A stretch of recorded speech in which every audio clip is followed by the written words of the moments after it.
Fast forward to 1984, when Lionel Hampton made his first appearance on center stage at the University of Idaho Jazz Festival, a visit that would forever change the course of this event.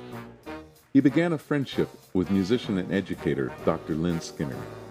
Doc and Hamp shared a mutual dedication to jazz education, and at the festival, Hamp saw something in the faces of these young jazz students interacting with professional musicians that stirred the memories of his own youth. Hamp's vision of the festival became clear. It's a place to ensure that professional artists pass on their knowledge to students, to support young, emerging talent, to create workshops on all aspects of jazz, to give school bands opportunities to perform and receive helpful critique, and create world-class evening concerts for all ages to enjoy. Lionel Hampton was a visionary.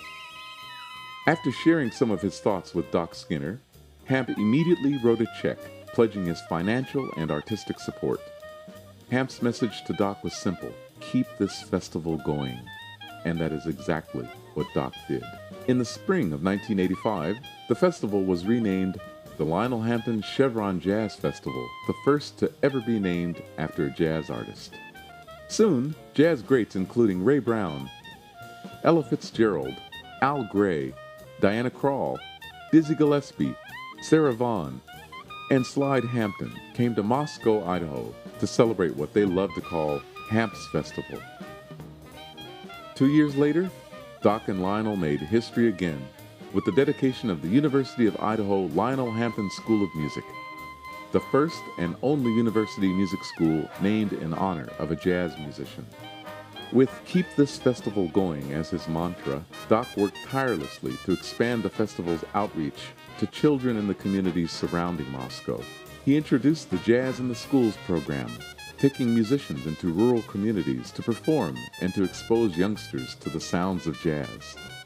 The festival that encouraged a unique tradition of interaction between jazz artists and young students grew from a one-day festival hosting 12 student groups in 1967 to 125 groups in the 1980s.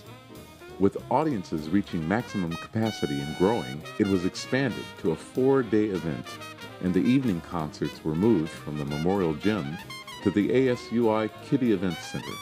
By the mid-90s, each festival included more than 500 student performances across the University of Idaho campus and the Moscow community. Artists' clinics and workshops flourished. One thing we can certainly say today as we continue with this service: he's not crawling home. He's not walking home. He's not running home. If we knew anything about Lionel Hampton right now, he's flying home. The chariot has swung low. 2002 was Hamp's last performance at the festival, and sadly, that August he passed away. Doc served as a pallbearer at Hamp's funeral in New York City, honoring his friend whose shared dream of jazz education lives on through the festival. I hear babies cry, and I watch them grow.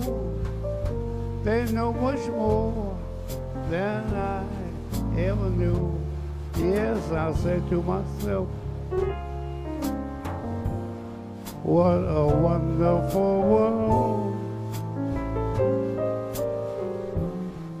Yeah, I said to myself, what a wonderful world.